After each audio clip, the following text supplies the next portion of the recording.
Hello, everybody. Good afternoon to you all. It's JB, and I'm back after about a week away.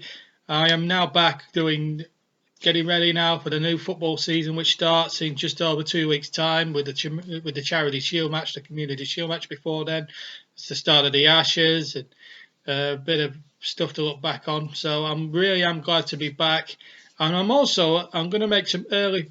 I'm also going to do a predictor video as well in the next couple of weeks when everyone's still making their transfers. You may have seen me put a predictions league table up for the Premier League later on.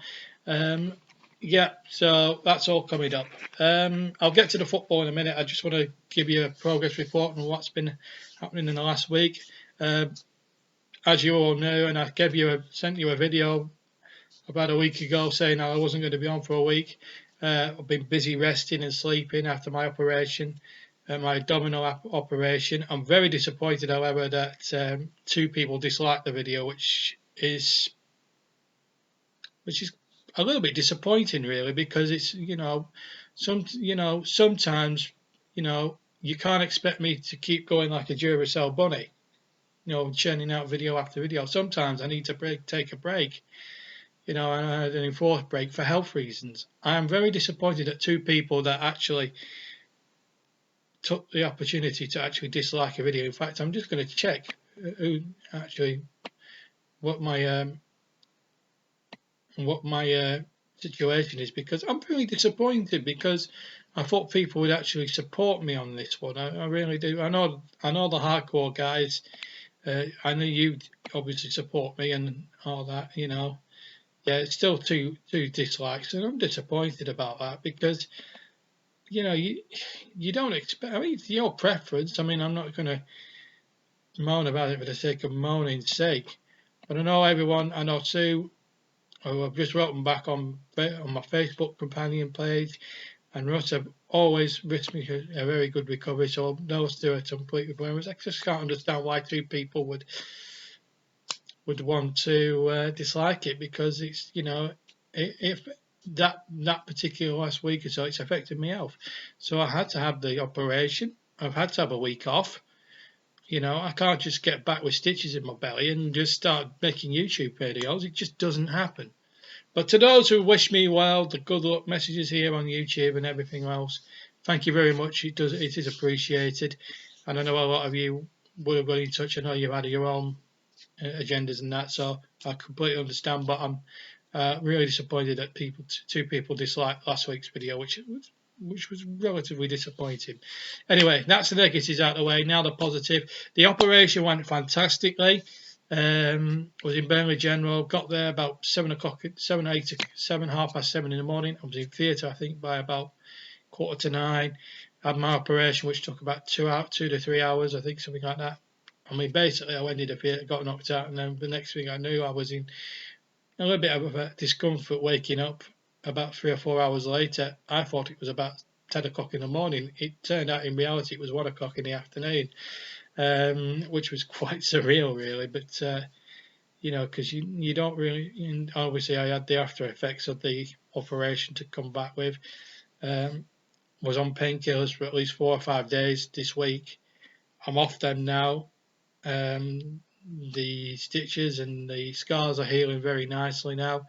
Got to have my second wad of bandages off tomorrow, and then I'm good to go again. And that's good. And I'll just let the wounds, just let the scars and the whatever wounds from the operation heal in their own course. So yeah, quite pleased the operation went well. Stitches, the stitches are now coming too. Although they took a little bit of hammering the other day. I will come on to the cricket as well in a minute, for obvious reasons. But no, the operation went well. So thank you very much to anyone who's got in touch. I know Russ and Sue got in touch especially to wish me all the best, and I'm a lot better now. I'm a lot better. So I'm in a position now so I can start making YouTube content again and get ready for the season coming up, which I'm going to touch on in the last bit of the video. But since that last video, England have become world champions at cricket, and I'm absolutely delighted for Owen Morgan and his side. And I have to say, I was a bit gutted I couldn't be able to bring commentary on that match, that magnificent match. You know, I was glued to my television because they showed the match on Channel 4, I think, and they showed the game all the way through to the end. I was there. I sat apart from half an hour when I had something to eat between the innings. I think I sat there from 10 in the morning to about gone 8:30 on Sunday night. It was just unbelievable. It was a great Sunday, and of course we had Djokovic and Federer battling out in one of the longest 5-set thrillers Wimbledon's probably ever seen. I didn't really. I mean, I love tennis and I've enjoyed Wimbledon as well, but I just think the lure, the temptation of seeing England in a world final at any sport. You know, I watched the rugby boys winning 2003 when I was 20 years old, and I thought, you know, to win the Rugby World Cup in extra time. Obviously, our footballers won the World Cup in '66, but the cricketers, my word, I actually thought. I mean, we did well to get. I think. What did New Zealand get? 242 from their 50 overs. And I thought that's not a bad total. But then you look at the pitch, you know, and you look at how many New Zealanders got in, but then got out playing, trying to get the run rate up.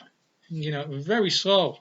I thought one or two decisions that didn't go our way in that innings, like there was an LBW against Nicholls that first of all looked plumb, and obviously they reviewed it with the DRS, and you know it pitched in line, but for some reason it was going on to miss the top of the stumps, and because he had it, you know, when the ball hits your leg above the knee, below the knee roll, the knee roll, sorry, you immediately think, well, that's my plumb LBW, but obviously it wasn't, and Nicholls was able to get below. He got 50 in that match actually, Nicholls, and I think that's better best forgotten. But we were chasing, I think 243 was it to win.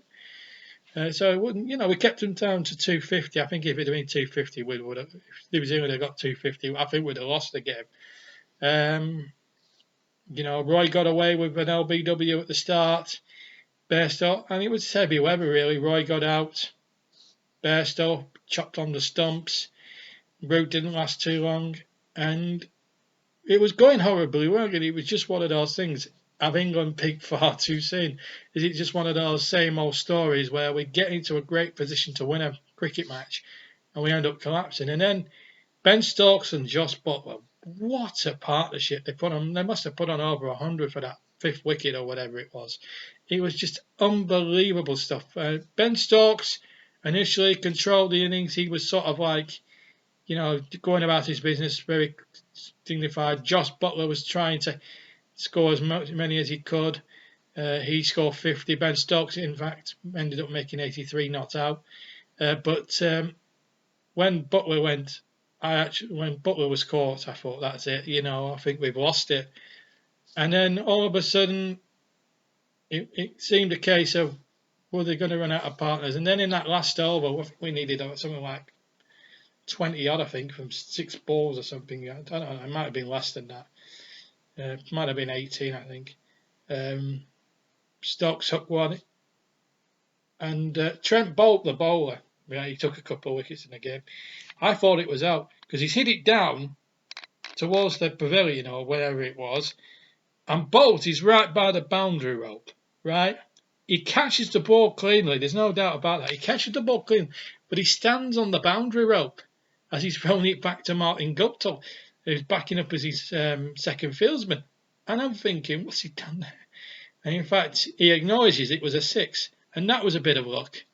And then he's up, and then Stokes has hit another one into the stands for 6, and then we get another 6 rather fortuitously. And what happens is the ball's hit towards, I think it might have been mid-off or whatever it was. It's knocked on the offside, or anyway, they knocked it down the offside for a couple. Stokes has got back in his ground, and then when the throws come in from the fieldsman, it's hit Stokes' bat. Stokes, by the way, isn't looking at the ball at that point. I must make that point clear. Stokes is not looking at the ball. It's come off the toe end of his bat. It's gone past the wicket keeper, and it's gone into the into the boundary for 4. It's gone down the ground for 4. You couldn't make it up. It really was. And then obviously we ran out of partners. We needed 2 off the last ball. We only got 1, so it was a draw. So we got 242. They got 242. I think they finished up on 242 for 9. We were all out. And you're thinking, well, if it was a draw, you think, well, more wickets remaining. But then it doesn't matter if you lose wickets or not. If you if you draw on the same score, if you're tied on the same score, apparently it goes to a super over. So it went to a super over. It's sort of like a cricketing equivalent of a penalty shootout, if you like. So what happened was England batted first, scored 15. So it was Jos Buttler and Ben Stokes who made 83 in the actual game, 50 over match. And Stokes hit 1 for 4, and Buttler at the end hit 1 for 4. We scored 15. We scored 15 without loss. So it made Jofra Archer, who's only had about a dozen or so ODI matches for England, and they've all come this year apparently. I was tasked with bowling the final over of the game of the Super Over. I was a bit worried about it because he's a young lad. He's 20 odd years old. He's relatively new to international cricket. It could have even gone either 2 ways. He could have a terrific over, put pressure on the New Zealand batsman, or he could swallow it completely. For the first 2 or 3 balls, I thought he was going to swallow it completely. He bowled a wide. It did look a bit dubious to me. I thought the umpire was a bit generous there to the New Zealanders, I've got to say. But the second one was okay. The third one, the batsman hits for 6, and you're thinking, well, that's it now. We've blown it. And then he goes and he bowls 3 good balls. They're making 1s and 2s, by the way, but he's bowling them in a good area. And then New Zealand need to score twice. Now, they can't score 15 because if it was to end a draw, because if it ended 15 runs apiece, England would win on more boundaries. And that's how the result came about. So Guptill's on strike. He knocks the ball. Roy, the fieldsman at the deep, throws it back. Buttler runs him out. They've scored 15, we've scored 15, and we win on more boundaries throughout the actual 50 over match than we did in the entire game. I think we won with 23 boundaries to 18 or something. So it was quite a complicated way how we won it, but we won it. And it was a great feeling, and obviously it went to the third umpire, but the 3 little words, that 3 little word, OUT, said he was out, Guptill was out, and we win the World Cup. And I have to say, it was a gripping match. It wasn't the best entertainment-wise, but for drama, or scripted drama, I think that's probably the most exciting finish I've ever seen to a one-day cricket match in my life. And I've seen some great one-day cricket matches at T20 and 50 over level, whether it's at international level or county level. I mean, I've seen some terrific county one-day cricket matches over the years where it's gone to the last ball. In some of them, like Lord's Cup finals and that sort of thing. But it was a great game, terrific for the game of cricket. It was on Channel 4. There would have been 7 or 8 million people tuned in. And with the Ashes to come, I actually fancy our chances in the Ashes. If we can get Anderson fit and we get Ben Stokes keeping his good form going against the Australians, I think we've got a brilliant chance of winning back the Ashes, and I think we can do that. So that'll be an amazing thing. Right, for the last 6 minutes or so, let's focus on the football. The football, of course, season starts in just under 3 weeks' time. I can't wait. As I said, Burnley have signed 2 players. As I said briefly, Jay Rodriguez and Eric Peters. I think Jay Rodriguez is a good, solid signing. Got him from West Bromwich Albion. 5 million initially for £5 million late in 12 months. I think that's a great deal, £10 million. Peters we've picked up for about 4 or 5 as well. So 2 very good experienced players that will add to our squad. There's been a lot of talk about Tarkowski leaving. I don't think he'll leave. There's been talk about Tom Heaton going to Aston Villa, but Burnley have set their price for him. Will take no more than £12 million. There's been rumours that Joe Hart might be going across to Leeds United for next season. So plenty of stuff in the rumour mill. We've been linked with players elsewhere. So I expect some more incomings to come at Turf Moor. So I'm still pretty positive at the moment. As for other teams, Manchester United have been busy, of course. They're trying to sign Harry Maguire, of course, for a record £80 million. Manchester City have been busy splashing the cash. Arsenal haven't looked too shabby in pre-season either, winning some very good games over in America. Billy beating the Colorado Rapids, and there's a quote from Unai Emery that they are looking in the market to spend big on very expensive players. Obviously there's the saga of that Will Zaha transfer. Will he, won't he? Apparently his brother's saying he wants to leave Crystal Palace. That's Will Zaha wants to leave Crystal Palace. I think if Zaha leaves Palace, I think they could be in very deep trouble. I mean, they'll get a lot of money for him, like they did for Wan-Bissaka for 50 million quid. But therein lies the problem with Palace. Who do they replace these two players of real quality?